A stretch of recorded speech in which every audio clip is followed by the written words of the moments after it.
उधर लेबनान में घुसने की कोशिश कर रही इजरायल की सेना और लेबनान की सेना के बीच भीषण संघर्ष की खबर सामने आई।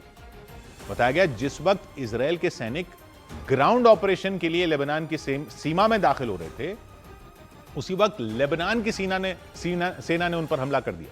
फिर इजरायल की सेना ने भी उन पर पलटवार किया और लेबनान की सेना ने उन्हें रोकने के लिए कई हमले किए। इजरायल की सेना को रोकने के लिए गाइडेड मिसाइलों से हमला हुआ, रॉकेट से हमला हुआ। लेबनान ने आरोप लगाया इजरायल की सेना बॉर्डर से कई गांवों में घुसने की कोशिश कर रही थी। लेबनान के हमलों के बाद इजरायल के सैनिकों ने भी जवाबी हमला किया। उन्होंने उस इलाके में मौजूद एक रॉकेट लॉन्चर पर हमला कर उसे नष्ट कर दिया। इजरायल के मुताबिक वो रॉकेट लॉन्चर लेबनान में मौजूद हिजबुल्लाह के लड़ाकों का था और वो यही कहता रहा कि वो तो हिजबुल्लाह पर अटैक कर रहा है, लेबनान पर नहीं। उसका इस्तेमाल इजरायल पर हमले के लिए किया जा रहा था रॉकेट लॉन्चर का, इसलिए उसने हमला किया। इस कार्रवाई के दौरान इजरायल की सेना ने दक्षिणी लेबनान में मौजूद हिजबुल्लाह के कई ठिकानों पर हमला करने और उन्हें बर्बाद करने का दावा किया।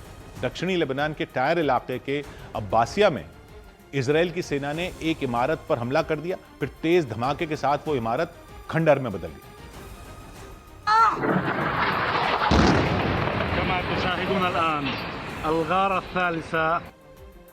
इजरायल की सेना के मुताबिक उस इमारत में हिजबुल्लाह के लड़ाके छिपे हुए थे और यही कहकर हमले करता है कि वहां हिजबुल्लाह है। इसके अलावा इजरायल की सेना ने लेबनान के दहिया में भी हवाई हमले कर हिजबुल्लाह के ठिकानों को ध्वस्त करने का दावा किया। हवाई हमलों के बाद वहां इमारतें खंडहर बनी दिखाई दी और वहां चारों तरफ सन्नाटा पसरा नजर आया। इजरायल की सेना ने दक्षिणी लेबनान में हिजबुल्लाह के कई ठिकानों को ध्वस्त करने का दावा किया और दक्षिणी लेबनान के ख़याम में भी इजरायल की सेना और हिजबुल्लाह के लड़ाकों का आमना सामना हुआ। वहां हिजबुल्लाह के लड़ाकों ने इजरायल की फौज पर हमला किया और उनके मेरकवा टैंक को निशाना बनाया। इजरायल के सैनिक उस टैंक से हमला कर उस इलाके में मौजूद हिजबुल्लाह के ठिकानों को ध्वस्त कर रहे थे, लेकिन रात के अंधेरे में हिजबुल्लाह के लड़ाकों ने टैंक पर हमला कर दिया, जिसके बाद बम का एक गोला गिरते ही तेज धमाके के साथ उस टैंक में आग लग गई। दावा किया गया कि हमले के वक्त टैंक में गोला बारूद भरा हुआ था और हमले में इजरायल के सैनिकों के कैंप में बड़ा नुकसान होने का दावा किया गया। उधर ईरान से चल रही जंग के बीच अमेरिका ने विनाशकारी हमले के संकेत दे दिए, क्योंकि उसने अपने उन विमानों की हलचल तेज कर दी जो परमाणु बम गिराने तक की ताकत रखते हैं। खबर है अमेरिका ने अपने 3 B-52 बॉम्बर विमानों की तैनाती ब्रिटेन के एक एयरबेस पर कर दी और आशंका जताई गई कि ईरान में बड़े पैमाने पर तबाही मचाने के लिए अमेरिका उन B-52 बॉम्बर का भी इस्तेमाल कर सकता है। B-52 बॉम्बर की गिनती अमेरिका ही नहीं, दुनिया के सबसे शक्तिशाली विमानों में होती है। ये वो ताकत है जो कुछ ही घंटों के अंदर किसी भी युद्ध का रुख बदल सकती है, ऐसे दावे होते हैं, और दुश्मन की फौज को घुटनों पर ला सकती है। विशालकाय लड़ाकू विमान युद्ध के मैदान में पहुंचना ही विरोधी सैनिकों में खलबली पैदा कर सकता है इसका, क्योंकि अमेरिका का B-52 बॉम्बर परमाणु बम फोड़ने की भी ताकत रखता है, यानी ऐसा विनाशकारी हमला जिससे लाखों लोगों की जान पर खतरा बन सकता है। B-52 बॉम्बर की सबसे बड़ी खासियत यह है कि यह बिना रुके बिना थके एक ही बार में 14,000 किलोमीटर की दूरी तय कर सकता है। 14,000 किलोमीटर जा सकता है। इसका मतलब ये हुआ कि अमेरिका से उड़ने के बाद दुनिया के किसी भी कोने में यह पहुंच सकता है और वहां बमबारी करने के बाद आसानी से अपने देश लौट सकता है बिना रुके। इसलिए अमेरिका के B-52 बॉम्बरों को बेहद खतरनाक माना जाता है।